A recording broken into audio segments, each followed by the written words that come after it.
I remember when I was younger, I never thought about it this way, which was money isn't the problem, right? Like so many times we think, oh, I can't do this because I don't have enough money. But the issue is because you can find somebody that's got the money. This business podcast, the Two Business Guys Mastermind, uncovers for you secrets and share tips and tricks to entrepreneurship as they mastermind on how to have startup, operational, and overall business success so that you can go on to get better results. Enjoy. What's going on, Kat? It's all good. You say you took your son to a real estate conference, huh? I want to hear about that. Yeah. Yeah. So one of the things that, I started looking at recently was I wanted my kids and my family to be able to understand the things that I know about making money, the things that I understand. But it's so funny. I had been constantly waiting for myself to get to the point where I was good enough, where I had time enough, where I could show them enough. And so while I was in the grind, I was always pushing it off and pushing it off. And I would, I've taught my kids things. We have the game cash flow at the house, so we've played it Mm-hmm. since they were young. But it was something really interesting that happened. I took my son with me this weekend, and it was a real estate seminar. It was a 2 day seminar. My son's 14. And so I took him with me to just learn, right? And it's some of the stuff, I pick up new stuff, but I've been doing real estate investing for, 15, 20 years now. So it wasn't like all the stuff was new to me, but some of the stuff is always new when you go to one of these things. And this is Mm-hmm. this is really powerful. But being able to be there with my son and see him take notes and see him learn stuff and see him get it for the first time.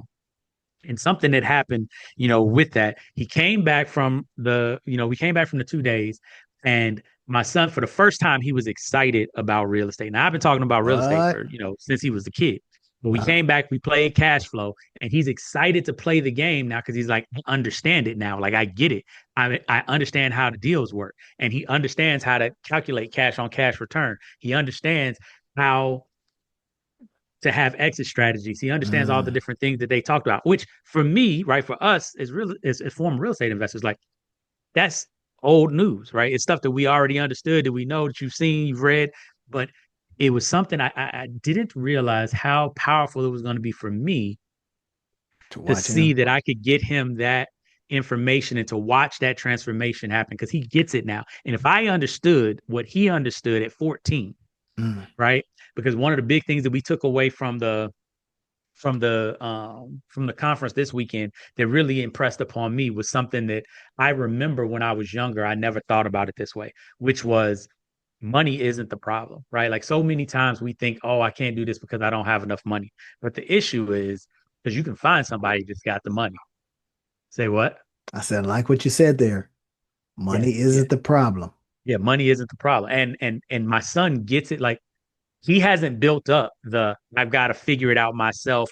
I've got to get my own money, bad negative thoughts that I had when I started real estate investing when I was in my mid 20s and trying to become a man and trying to Yeah, be able to show that I can earn enough money to do this and while at the same time trying to be a teacher making $30,000 a year with a yeah. master's degree. Like those two things didn't go together, but for some reason in my mind, like there was this whole feeling like I had to figure it out myself. I couldn't go and ask Yeah. for help. I couldn't go and find people who knew the stuff. Like I had so many negative kind of limiting beliefs when I was younger trying to start in business because I felt like I needed to prove it myself, right? School teaches you that if you work together, if you collaborate, what's that called in school, right? It's called cheating. Exactly. And yet you go to a mastermind or whatever, like we do here, and that's the whole idea. Huh. Exactly. Right. But we sit here back and forth every week, and I pick up stuff from you. I'm like, I'm so glad Randy learned that so that I could just pick up the Cliff Notes version of it. And I done built websites and done stuff, and right, and building teams. Right, we do the same thing back and forth.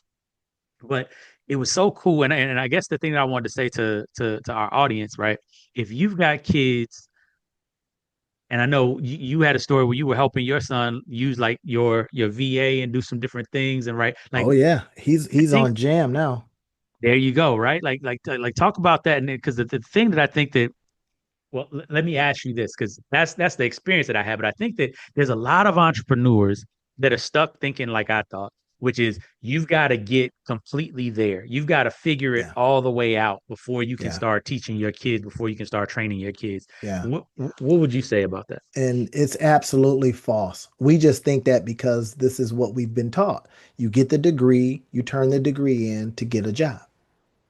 And then you figure out, wait a minute, especially now that we've got all these tools, these vibe coding tools, you build the thing, you iterate on the thing until you can't iterate no more. And that it's like almost a three part. You learn something, create something, ship something. Learn something, create something, ship something. I mean, just like that. Whereas we were, well, wait a minute, don't I got to get 4 years in and 100, what is it, the 10,000 hours? Not anymore. In Right. fact, that's a detriment to you. So the Yeah. fact that you're showing your 14-year-old that right now is like learn it, apply it, iterate on it Mhm. next. Yeah. Right Yeah. now, And the coolest part, right? Like not only that, but we sat on it like I used to think about wholesaling deals as like, that was what, because remember back in the day, it was called bird dogging. So you didn't even wholesale, you just used to bird dog. Now that's illegal, of course. So you can't bird dog no more. So you have to actually have equitable interest and you have to actually be a part of the deal to make yeah, money off the yeah, deal. yeah, all But, that. but the way that it used to be talked about, I always used to feel like that wasn't real investing, right? Like for some reason, I was like, it felt diminished. And the thing that I realized, which I don't know. For me, it was this eye-opening experience. It was like, here's the deal. I And the used to have guy my at the realtor bird dogging right, for me, looking out for me. Yeah. exactly, right. The guy at the seminar, he said it this way. He was like, the number one skill that you need to have as a real estate investor, even more than being able to find properties, even more than being able to put teams together, even more than being able to flip properties, all the rest of that. He was like, the Uh-huh. number one skill you have to have as a real estate investor is the ability to raise money. And the thing that unlocked for me, which I had never thought about it this way before, but it unlocked for me this time. It was this: raising money is nothing more than saying, hey, I know a way for your money to make you more money. Would you like to participate? And the funniest thing about it is, it has nothing to do with whether I have money or not.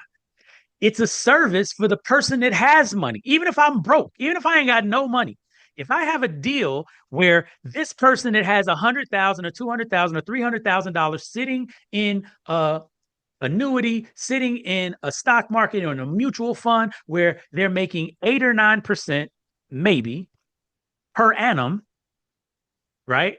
Minus 2% fees, minus all the stuff that the people got to pay to manage their money. If I can give them, hey, can I borrow that $300,000 for a month and give you 1% interest, Better which is return. 12% per year? It's a Better better return. return. They're making more money doing it that way. And there's so many people that are sitting like that. I remember I had thousands of dollars sitting in a 403B. You know how much I was guaranteed per year? 3%. 3%. Inflation is at 3%. And that's the inflation that they tell you about. That's not the other inflation that they don't tell you about. Oh, fun fact. I had to look up this and figure it out. Do you know that inflation isn't tied, like the CPI isn't tied to the cost of food and the cost of gas anymore? What's that tied to? It's tied to a bundle of other goods, but it's not food and it's not gas anymore. I don't know. I'm not sure how to feel Right? about that. Right? It's like, wait a minute. That's the reason why when you saw inflation going up, but it was like, wait a minute, eggs have doubled. How is inflation only at 5%? I don't know how to feel about that, sir. I think a wonderful thing that we can share with the audience, our audience, and y'all talk to us in the comments and all that good stuff. That the moment I heard, here's one of the better reasons and biggest reasons why you want to build a community is because guess what? You can go to your community and you can ask them for money. Oh, wait, what? So 14-year-old starts building a community now, and next thing you know, he's Beast Burgers. He's Right? Beast Games. Right? He's Right? uh Beast Chocolate or whatever this chocolate company is. Hmm. He's So got you didn't beef have to sticks, all build types of stuff. all, so like you said, It's Mm-hmm. not necessarily money, it's access to money by way of what? And I'm telling you, I've been Exactly. thinking about this a lot, y'all. I don't know if I'm gonna, run this together or not, but I've got this ideal in my head about creating a site called, and I think I may have actually bought the domain. Let me see if I bought the domain. It's called, oh, I didn't buy it. Your Access to Capital. Yes, sir. I'm gonna buy it before this comes out, so y'all don't get it. Your Access to Capital. Now, Yeah. because you keep hearing, what's the biggest problem with entrepreneurs? Not all, some, Mm-hmm. not all, some. Yeah. And they say Yeah. access to capital. And that used Yeah. to drive me bananas because I'm saying your customer are your capital. And then now I'm extending it. So this your access to capital. And then of course I'm gonna use it as an affiliate site, y'all. So be on the lookout for it. I probably gonna have to go buy the domain now. Mm-hmm. Yeah. Yeah. Is your community is your capital. Oh yeah.